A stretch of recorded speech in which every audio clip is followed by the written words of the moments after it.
Бажаю здоров'я, шановні українці, українки. Сьогоднішній день, як і кожен день цієї війни, почався з результатів наших захисників неба. За минулу ніч вдалося збити 10 шахедів з 10 застосованих росіянами. Я дякую усім нашим воїнам мобільних вогневих груп та усім іншим оборонцям неба. Загалом за тиждень російські терористи використали проти України вже майже 130 шахедів. На щастя, більшість з них нам вдалося збити. Також були застосовані більш ніж 80 російських ракет та майже 700 керованих авіабомб. На жаль, із цим значно складніше. І це тільки один тиждень. Сьогодні знов ракети та дрони Дніпро і Нікополь, Покровськ та інші міста Донеччини, Харківщина, Херсонщина, Сумщина. Є поранені, є, на жаль, загиблі. Мої співчуття усім, хто втратив рідних. Росія використовує кожен день, кожен тиждень, кожен місяць, щоб завдати значної шкоди.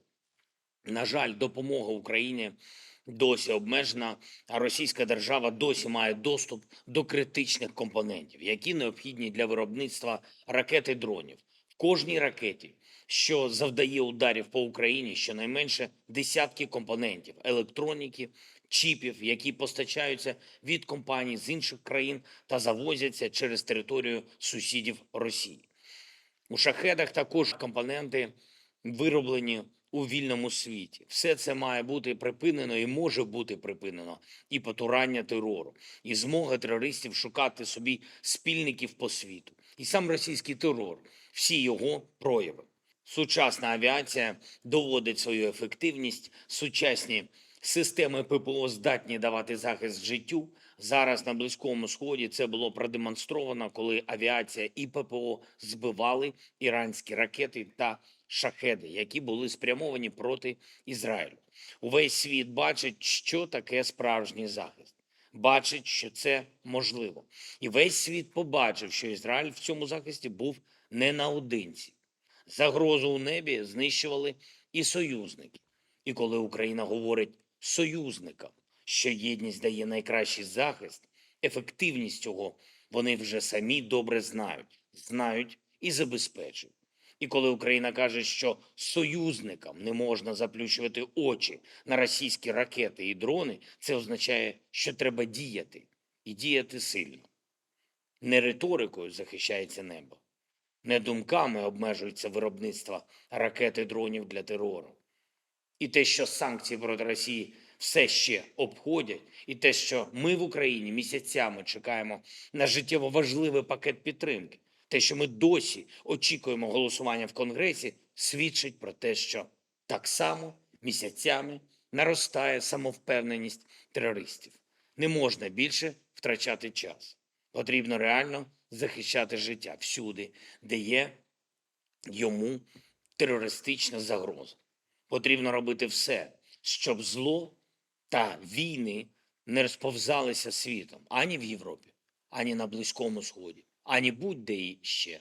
Я дякую всім, хто це розуміє. Кожен, хто може дати захист життю, повинен це робити. Кожен, хто може обмежити потенціал терору, повинен це робити. І Україна, і Близький Схід, і всі інші частини світу однаково заслуговують на справедливий та надійний мир. Ще одне – фронт. Ситуація на фронті у час такої гарячої війни завжди складна. Але цими днями, особливо на Донецьких напрямках, важче. І я дякую кожній бригаді, кожному солдату і командиру, які роблять все, щоб захистити наші позиції, та які знищують окупанти.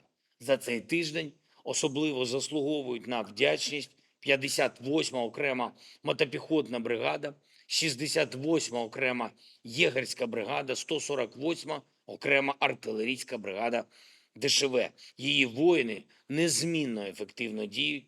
І на тижні був день бригади у 148-ї.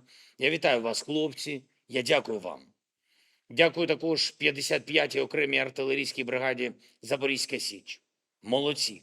Варто відзначити і воїнів ГУР, підрозділи Кракен і Артан та 9-й департамент ГУР. Пишаюся вами. Слава кожному і кожній, хто робить все, щоб Україна захистила себе від російського терору. Слава усім, хто робить нашу державу міцніше. Всім у світі, хто допомагає. Я дякую.